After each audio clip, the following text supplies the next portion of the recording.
Assalamualaikum warahmatullahi wabarakatuh. Selamat sejahtera bagi kita semua. Baik, kami dari kelompok 3 akan mempresentasikan materi mengenai regulasi diri di mata kuliah pengembangan diri dan karir. Saya sebagai moderator nanti akan memandu jalannya diskusi untuk kelompok 3 kali ini. Untuk diskusi kali ini nanti akan langsung berkelanjutan, jadi setelah pembaca atau pemateri 1 langsung akan berlanjut ke pemateri 2 dan seterusnya. Dan di akhir nanti akan ada penutup ataupun kesimpulan. Baik, langsung di next boleh.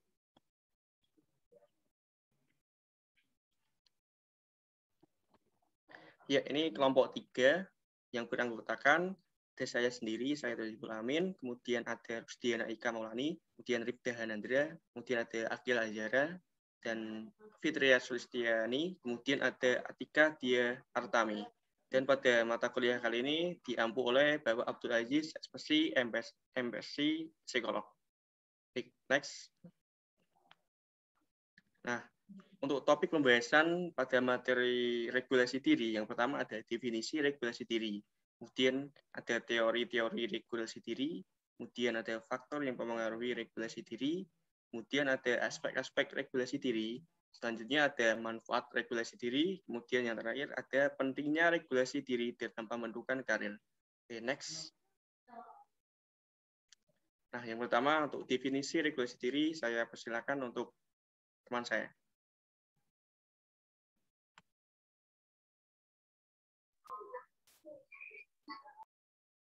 Iya, boleh tolong di next slide-nya. Jadi sebelum membahas regulasi diri lebih lanjut, ada baiknya kita memahami dulu apa pengertian dari regulasi diri. Jadi regulasi diri merupakan proses di mana seseorang dalam mengatur pencapaian dan aksi mereka sendiri, mengatur target, mengevaluasi kesuksesan ketika mencapai target, serta memberikan penghargaan pada diri sendiri karena telah berhasil mencapai target tersebut.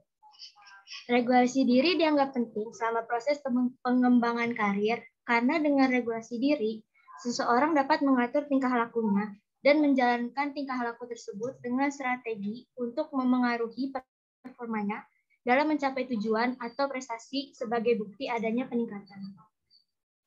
Jadi secara sederhana, regulasi diri atau pengelolaan diri dalam proses pembentukan karir merupakan kemampuan untuk mengontrol, mengatur, merencanakan, mengarahkan, serta memonitor perilaku untuk mencapai tujuan karir yang gemilang dengan menerapkan strategi-strategi yang melibatkan kemampuan fisik, kognitif, motivasi, emosional, serta sosial.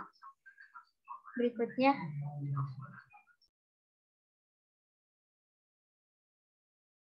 Untuk teori regulasi diri, bisa di next. Nah, menurut Zimmerman, self-regulation atau regulasi diri ini berkaitan dengan pembangkitan diri, baik pada pikiran, perasaan, maupun tindakan yang direncanakan, serta adanya timbal balik yang disesuaikan pada tujuan yang akan dicapai oleh suatu individu. Nah, artinya regulasi diri ini berhubungan dengan metakognitif, motivasi, dan perilaku individu yang berpartisipasi aktif untuk mencapai tujuannya. Nah, Zimmerman kemudian menggambarkan regulasi diri ini sebagai proses yang berputar atau membentuk suatu siklus. Nah, 3 tahap dari model regulasi diri ini, yang pertama ada forethought phase, yaitu fase yang berkaitan dengan proses mengumpulkan langkah-langkah dan tujuan dalam melakukan suatu tindakan. Fase ini mendahului kinerja yang sebenarnya, mengatur tempat untuk melaksanakan suatu tindakan, memetakan tugas untuk meminimalisir apa yang tidak diketahui, dan membantu mengembangkan pola pikir positif. Nah, harapan yang realistis ini dapat membuat tugas juga lebih menarik, dan tujuan harus ditetapkan sebagai hasil yang spesifik, disusun dalam urutan dari jangka pendek ke jangka yang panjang. Yang kedua ada performance control phase, yaitu fase yang melibatkan proses selama melakukan tindakan dan upaya aktif untuk menggunakan strategi khusus untuk membantu individu tersebut mencapai kesuksesan. Jadi di fase ini, individu mempertimbangkan apakah ia mencapai apa yang diharapkan, apa yang harus individu tersebut lakukan apabila ia sedang berada dalam tekanan, dan bagaimana ia bisa mendorong dirinya untuk terus bekerja. Kemudian yang ketiga ada self-reflection phase, yaitu fase yang melibatkan refleksi setelah kinerja, evaluasi diri dari hasil dibandingkan dengan tujuan. Di fase ini, individu mempertimbangkan apakah ia mencapai apa yang direncanakan, apakah ia terganggu dan bagaimana ia kembali bekerja, apakah ia merencanakan cukup waktu atau ia membutuhkan lebih banyak waktu daripada yang ia kira, dan dalam kondisi apa ia dapat menyelesaikan pekerjaan yang paling banyak. Boleh di next? Yang selanjutnya ada teori regulasi diri menurut Albert Bandura. Yang pertama yaitu efikasi diri berkaitan dengan regulasi diri suatu individu. Nah, maksudnya individu yang memiliki efikasi diri yang tinggi akan memiliki kapasitas yang cukup besar juga untuk meregulasi perilaku diri mereka sendiri. Yang kedua, manusia menggunakan strategi reaktif dan proaktif dalam membentuk regulasi diri. Nah, artinya manusia ini secara reaktif berusaha mengurangi jarak antara pencapaian dan tujuan mereka. Namun setelah mereka menutup jarak tersebut, mereka secara proaktif menetapkan tujuan yang lebih baru dan lebih tinggi untuk diri mereka sendiri. Jadi apabila individu itu merasa sudah mencapai tujuannya, ia akan menetapkan tujuan yang baru atau lebih tinggi dari tujuan sebelumnya. Next.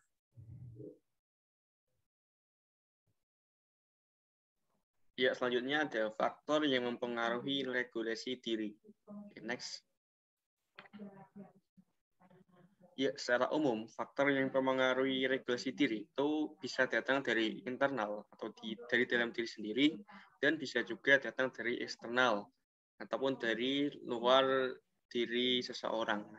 Menurut Bandura, itu ada 3. Nah, yang pertama ada faktor urutan kelahiran. Maksudnya apa?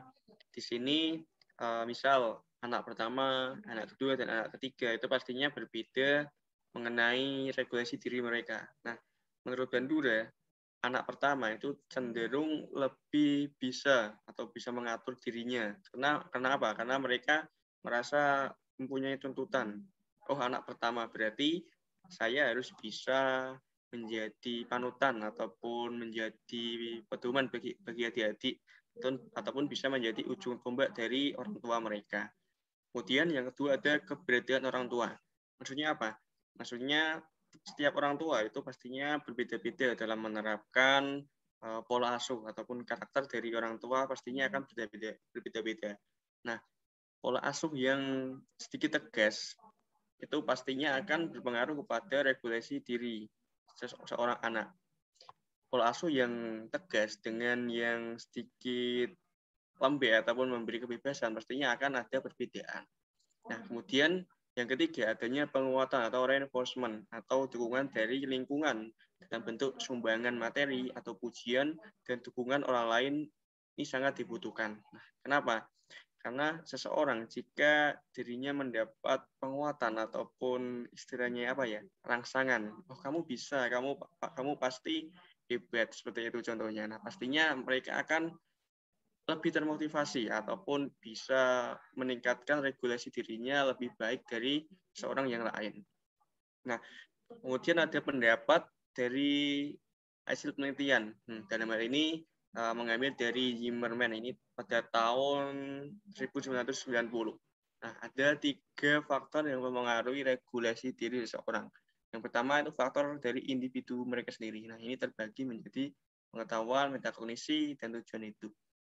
Pengetahuan ini seperti apa yang mereka peroleh selama hidup mereka.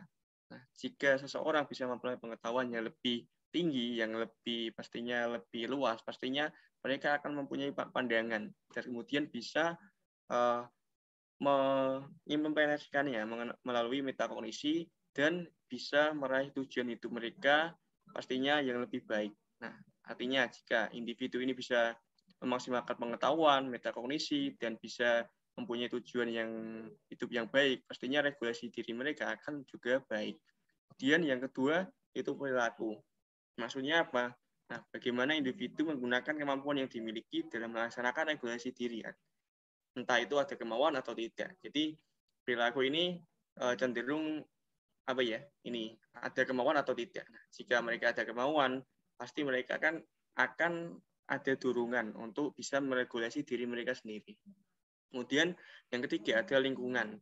Ini hampir sama seperti adanya penguatan ini ya. Ini penguatan juga dari luar, kemudian lingkungan ini juga berkaitan dengan dunia luar mereka. Bagaimana lingkungan dapat mendukung atau tidak mendukung individu dalam pelaksanaan regulasi diri individu tersebut. Jadi ketika lingkungan di sekitar mereka mendukung, artinya memberi dukungan, memberi semangat, motivasi, pastinya seseorang tersebut akan bisa meregulasi diri mereka dengan baik. Seperti itu. Bisa next.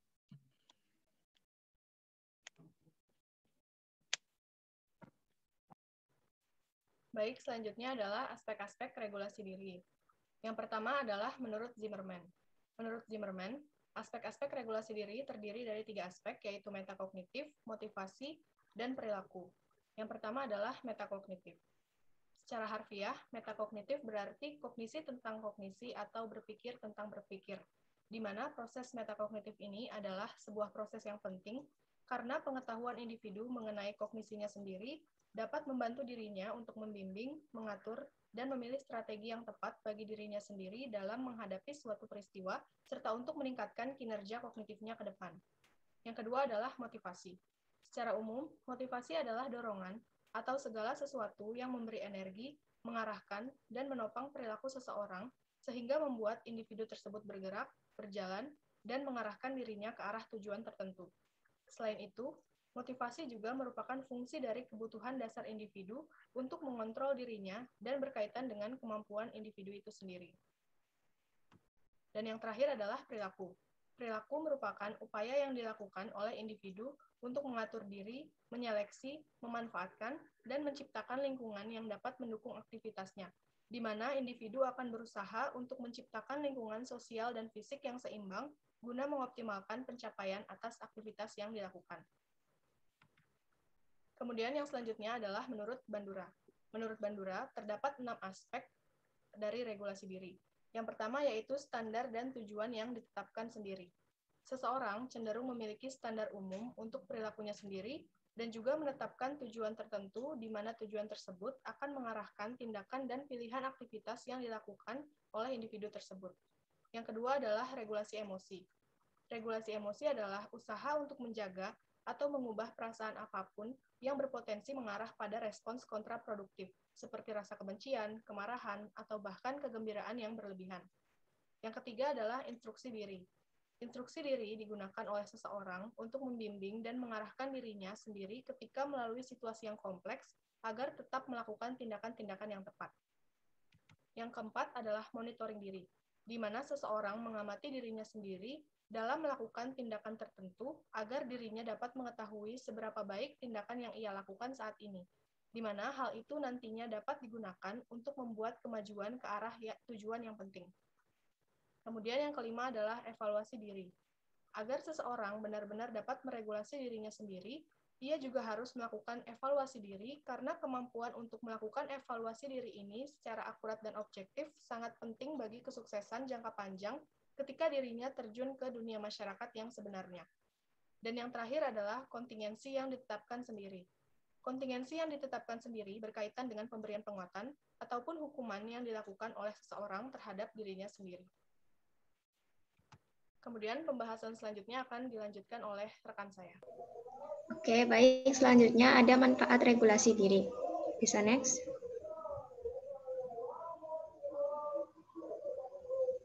Oke, regulasi diri. Regulasi diri adalah kemampuan mengatur dan mengerti diri sendiri sehingga mampu untuk tetap bertindak sesuai dengan yang diyakini benar dan tepat meskipun dalam kondisi tekanan yang berat. Atau secara singkatnya, regulasi diri adalah kemampuan untuk mengontrol emosi, pikiran, dan perilaku.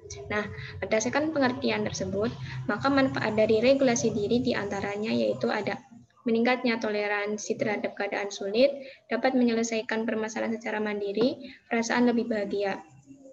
Untuk meningkatnya toleransi terhadap keadaan sulit, dalam hal ini yaitu individu akan lebih mampu menerima keadaannya meskipun itu sulit dengan tidak mencoba untuk menyalahkan orang lain atas keadaannya tersebut.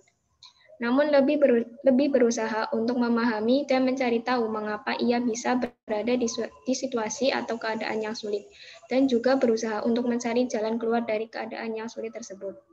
Sedangkan untuk dapat menyelesaikan permasalahan secara mandiri, Individu yang mempunyai regulasi diri yang baik, maka akan mampu menyelesaikan masalahnya sendiri tanpa meminta atau bergantung pada bantuan orang lain untuk menyelesaikan masalahnya.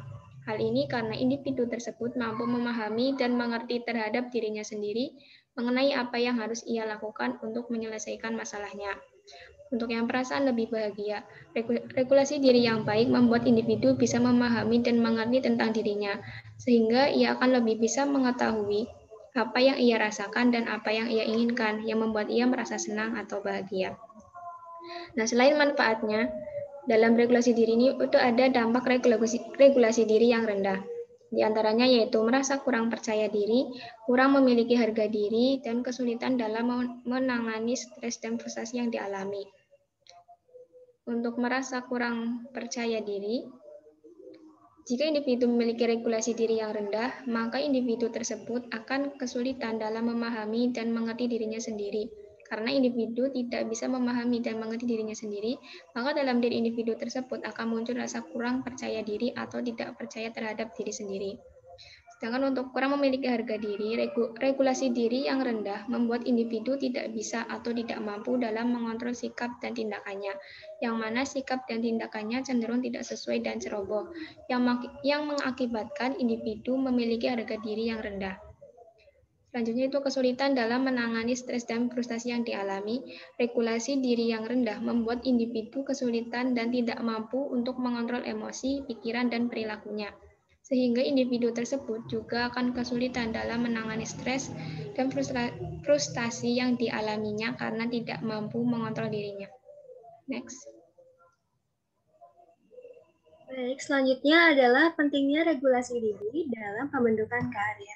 Setelah mendengarkan penjelasan mengenai regulasi diri, nah kita beralih ke karya, di mana karir merupakan salah satu aspek penting dalam kehidupan manusia, di mana karir seringkali dijadikan sebagai patokan untuk kesuksesan orang lain. Nah, karir tidak serta-merta didapatkan. Oke, silakan next dulu. Karir tidak serta-merta didapatkan dengan waktu yang sekejap, namun membutuhkan waktu dan dedikasi yang tinggi untuk mencapai puncak karir. Maka diperlukannya adanya regulasi diri. Nah, regulasi diri berperan sebagai pengembangan untuk mencapai puncak karir yang karena adanya prioritas dan pengorbanan pada setiap usaha yang dilakukan dalam aspek sosial, kognitif, emosional, dan motivasi.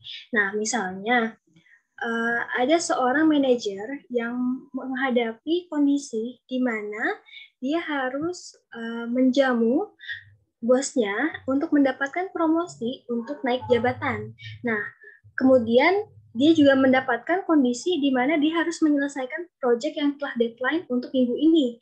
Nah, kondisi tersebut menuntut dirinya untuk bertanggung jawab dan tentunya mendapatkan apa yang ia inginkan dari yang promosi tersebut. Nah, sehingga diperlukan namanya regulasi diri yang dipengaruhi oleh tujuan, emosi, instruksi monitor, terus evaluasi dan kontingensi. Nah, jika ia memiliki nilai di mana dia mengikuti tujuannya, maka ia akan memilih bosnya tersebut, di mana dia akan memprioritaskan si bosnya itu untuk dijamu, seperti itu.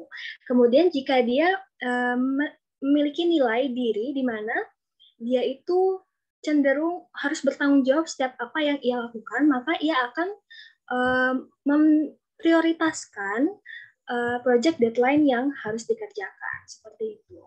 Nah, strategi yang tepat sangat diperlukan untuk pengembangan karir, di mana individu menempatkan posisinya di berbagai macam kemungkinan situasi dan kondisi yang akan dihadapi ke depannya. Kemudian, membantu individu mengelaborasi energi potensialnya dan mengurangi keegoisan diri dalam lingkungan interpersonalnya, di mana self-regulation yang tinggi dapat meningkatkan energi individu agar dapat berkontribusi penuh untuk produktivitas dan kualitas hidup individu itu sendiri. Misalnya, untuk lebih mudahnya, ketika seorang mahasiswa harus menyelesaikan suatu tugas, kemudian dia juga memiliki keinginan untuk bermain game online, di mana itu tidak ada tujuannya sama sekali untuk mendapatkan gelar sarjana. sedangkan apa yang menjadi tujuannya itu gelar sarjana. Nah, sehingga diperlukannya regulasi diri untuk memperoleh tujuannya, seperti itu. Jadi, si mahasiswa itu memilih untuk mengerjakan tugas terlebih dahulu, baru mengesampingkan bermain game itu, baru setelah tugas itu selesai baru bermain game, seperti itu. Jadi pentingnya regulasi diri sangat berpengaruh terhadap pembentukan karir. Terima kasih, saya kembalikan kepada Said. Baik, terima kasih untuk teman-teman semua yang telah tadi mengenai regulasi diri. Secara singkatnya ialah kemampuan untuk mengontrol diri kita sendiri. Bagaimana kita menentukan mana yang seharusnya kita lakukan dan mana yang seharusnya tidak kita lakukan. Nah, dari regulasi diri tadi ada beberapa aspek juga tadi sudah dijelaskan oleh teman-teman. Ada diantaranya individu, ada metakognisi juga. Kemudian regulasi diri juga dipengaruhi oleh beberapa faktor. Secara umum tadi dijelaskan bahwa ada faktor internal dan faktor eksternal. Nah, kemudian regulasi diri ini juga mempunyai manfaat. Nah, manfaatnya salah satunya untuk meningkatkan kepercayaan diri kita. Nah, tadi juga disinggung mengenai karir. Nah, regulasi diri ini juga sangat menentukan arah karir kita ke depan. Bagaimana kita bisa menentukan strategi yang tepat, bagaimana kita memprioritaskan mana yang harus kita dahulukan pada bidang karir kita. Kemudian regulasi diri juga bisa mengkolaborasikan mana potensi yang seharusnya kita maksimalkan untuk karir kita ke depannya. Nah, jadi tadi sedikit penjelasan dari kelompok kami mengenai regulasi diri ya teman-teman. Nah, saya dengan tadi dijelaskannya mengenai regulasi diri, harapannya teman-teman, kita semua, dan yang semua yang menyimak mengenai materi ini dapat meningkatkan regulasi diri kita agar kita bisa mencapai tujuan dan kesuksesan kita masing-masing. Baik, berikut tadi ya presentasi dari kelompok 3, kurang lebihnya kami mohon maaf. Nah, kemudian nanti jika teman-teman ataupun dari rekan-rekan semua, Bapak Ibu dosen masih ada yang ingin ditanyakan ataupun didiskusikan, bisa kita pelajari ataupun diskusikan setelah presentasi ini. Baik, terima kasih. Sekian dari kelompok 3, kurang lebihnya mohon maaf sekali lagi. Saya sebagai moderator juga mohon maaf apabila terdapat kesalahan. Sekian, terima kasih. Wassalamualaikum warahmatullahi wabarakatuh.